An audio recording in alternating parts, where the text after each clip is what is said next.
John Galt Robinson was raised on Grand Island, New York, just a few miles upstream from majestic Niagara Falls. His love of reading was handed down from his father, who named him after the hero of Ayn Rand's epic, Atlas Shrugged. Growing up, John enjoyed sailing with his family. Additionally, he raced his own sailboat and crewed for other sailors on Lake Erie and the Niagara River. During high school, he competed in football, swimming, and lacrosse. John began attending college at Georgia Tech as part of the Navy ROTC program.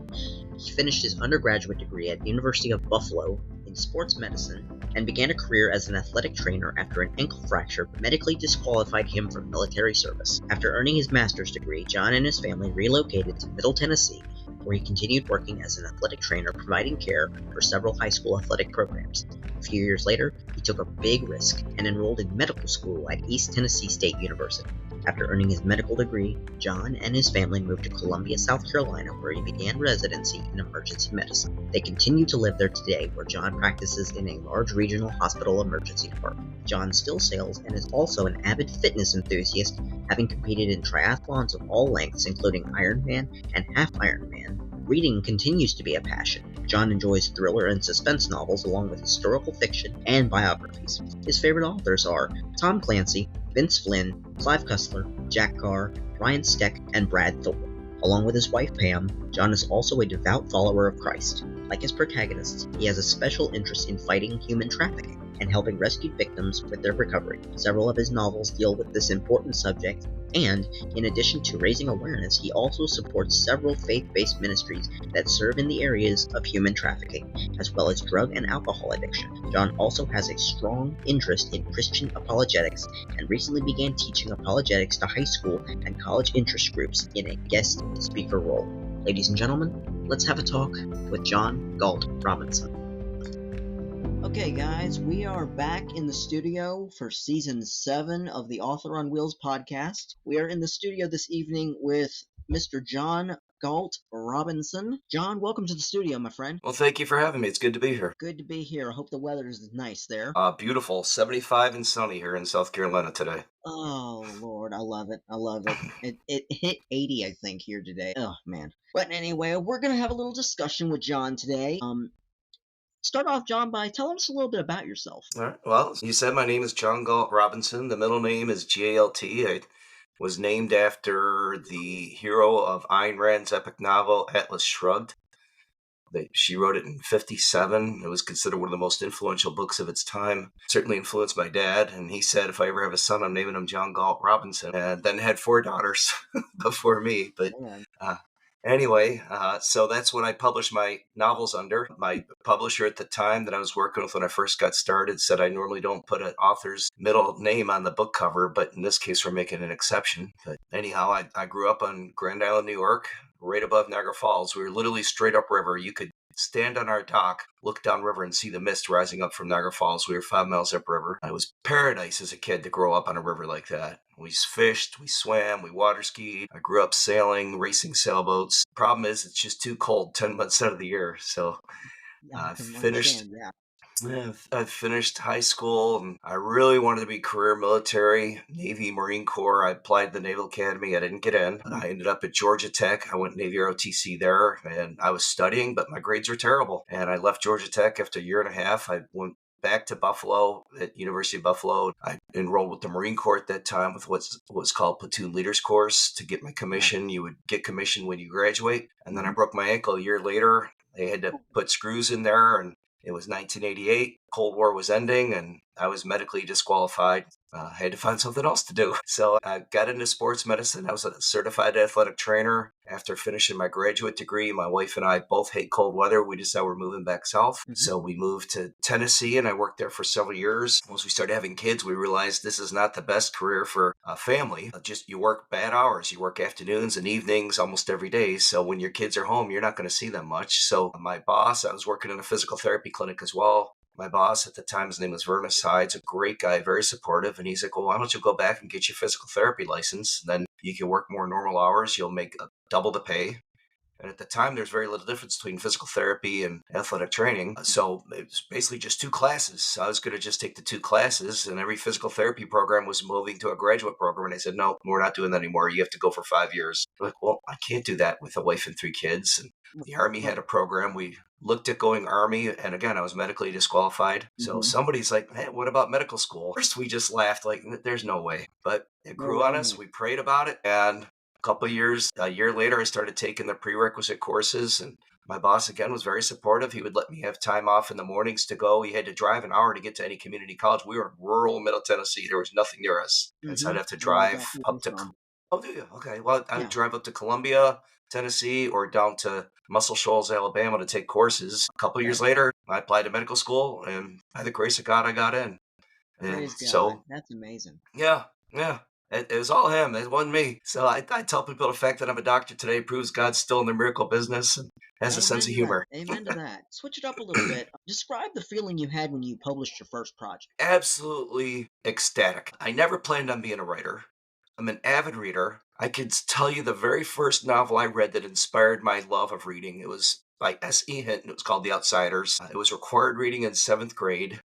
And they made a movie out of it. All-star cast: Patrick Swayze, Rob Lowe, C. Thomas Howell, Tom Cruise, Emilio Estevez. But the Nice. movie came out when I was in high school, but I read it in seventh grade. I think I read it three more times that year, and just I couldn't get enough of novels, good novels. And I kept reading all through high school. I started lifeguarding, and I had a lot of downtime at the pool. And my father, who was a passionate reader, had a library full of books, and I would just take a book off the shelves and read it.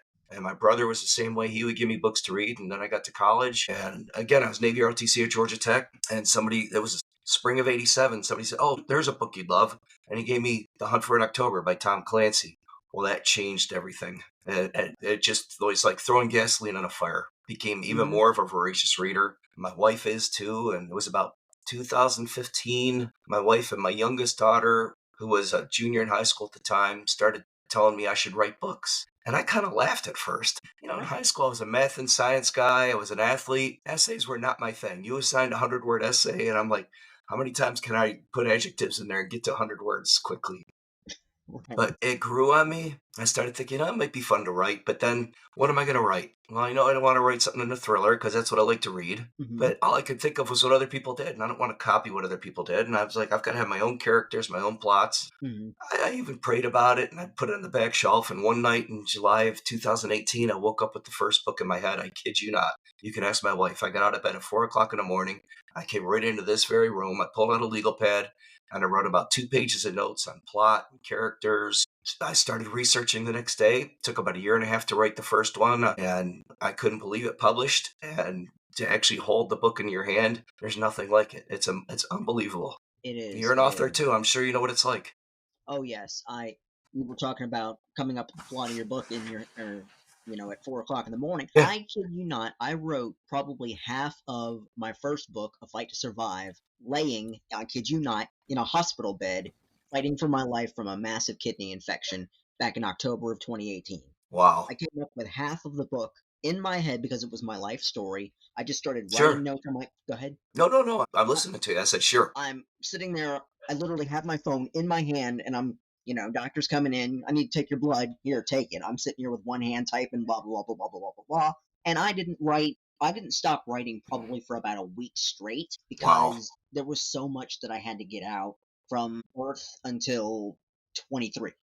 I was 23 at the time when this happened, and I was 28 when the book came out. So 2.5 years of writing, researching, Mm-hmm. trying to find a publisher. That was a complete disaster. First one I went to was a print on demand publisher out of Mm-hmm. Colorado. That Sure. didn't work for me. I wanted to be on Amazon, Barnes Noble, all the things. So I went with Lulu. Right. And I'm like, Okay. that's the best experience I've ever had. I've been with them for 2 years. I've printed 3 books with them.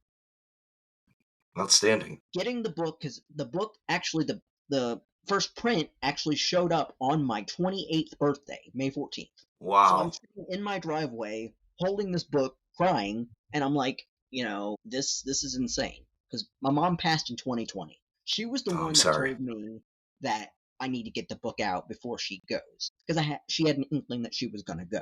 Mm-hmm. I was in the hospital in 18. She went through that with me. I went through her hospitalization in 2019. And when she finally went home, I told myself, I'm publishing this book and it's going to be Good for in you. her memory. Good So for you. so I published the book and I'm sitting here holding it, crying my eyes out, thinking, I finally freaking did it. And a couple of months after the book came out, my dad died. Wow. Did you see that coming, or was it out of the blue? It was completely unexpected. He Oh, got I'm so diagnosed with sorry. cirrhosis of the liver. He Sure. went in the hospital and basically Hmm. never came out. I'm so sorry. That's rough. That's a lot to happen in a couple of years. 2.5 year span, yeah. Yeah, It it was, is. it's rough. Yeah. But my second book, My Fight Continues, I dedicated in Dad's memory, and I actually published it the day that he passed away 2 years later. July 10th, 2024 is when I published My Fight Continues Good for in you. memory of Dad. So I understand where you're coming from with all that. Sure. Yeah. It's hard, and I'm glad I got through it. And what the heck? Okay. What advice would you have for the people who are interested in writing or publishing their work, but they may be having difficulties trying to formulate their thoughts or anything like that? What is your advice? I would say sit down and start writing. Even if it's just a paragraph, there is nothing like momentum. The hardest part for me was thinking about a book and I was researching it. And then it's like, how do you start the book? And then I just came up with an idea. Okay, I'm going to start it this way. I want to introduce this character. And I sat down and started writing. And it's amazing how quickly it will take a life of its own. Even if you go back and like, you know what? I need to start a different way. But there's Yeah, something there. There's something substantial in front of you and exactly. it begins to morph into the story. And you may come up with better beginnings, or you may go back and say, you know what, let's do this with this character instead. And you have to go back and change a few chapters, but Hmm. start writing. If it just stays in your head, it's never going to get on the paper. Put it on paper, and some authors say just write it. Doesn't matter if the grammar is right. It doesn't matter if anything's right. Get the skeleton on the paper, and then Hmm. you could go back and fill in the details and make the corrections and make the. You're going to do that anyway. Every book is going to be edited and revised over and over and over before it's polished and ready to be published. So I would just say it's the law of inertia. A body at rest tends to stay at rest. A body in motion tends to stay in motion. I've been working on revising my first 4 published novels over the past couple of months. I've got that done. It's off to the editor that's working with me. I have 3 more written that are ready to come out. So now I'm in a position like, hey, let's start writing another one. So I'm writing the sequel to the debut book of my new series. And I'd started it last year, but then I put it aside to do all these other things. Today was Hmm. my first day really back. And I spent about an hour kind of reading, catching back up, getting back to where the story was. Like, okay, where do I need to go from here? And I wrote down a bunch of notes about what needs to happen, waypoints in the story. And then I just started writing the next chapter.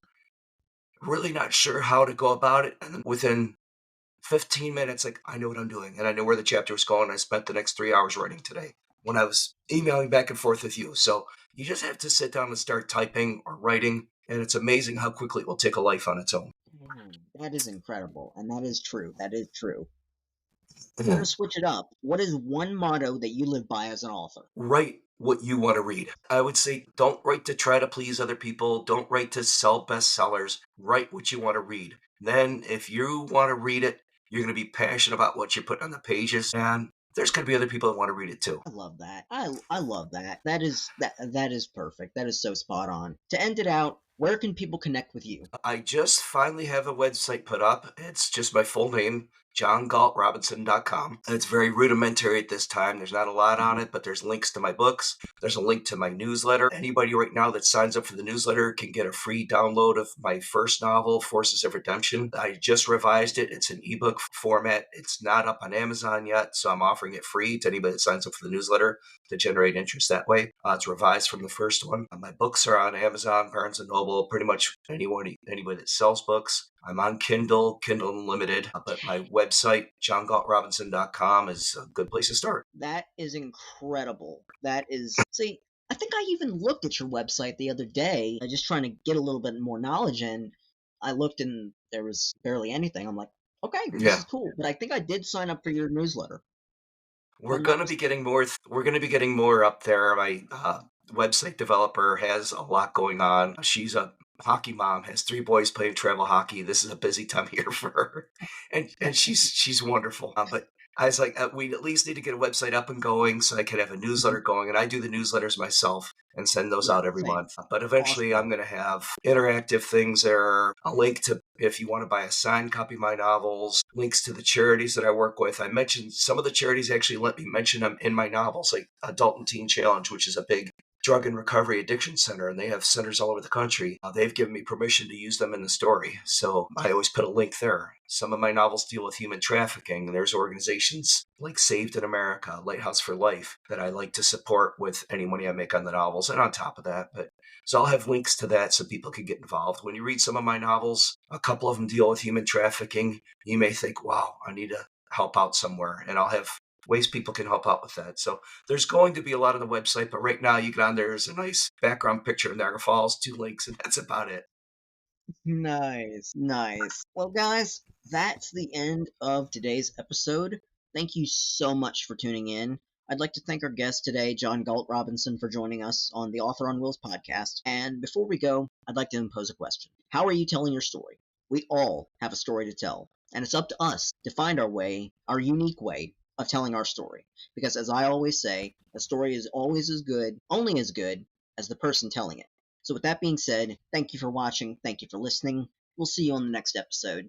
John, thank you so much for tuning in with us, buddy. Thank you very much. It was an honor to be here.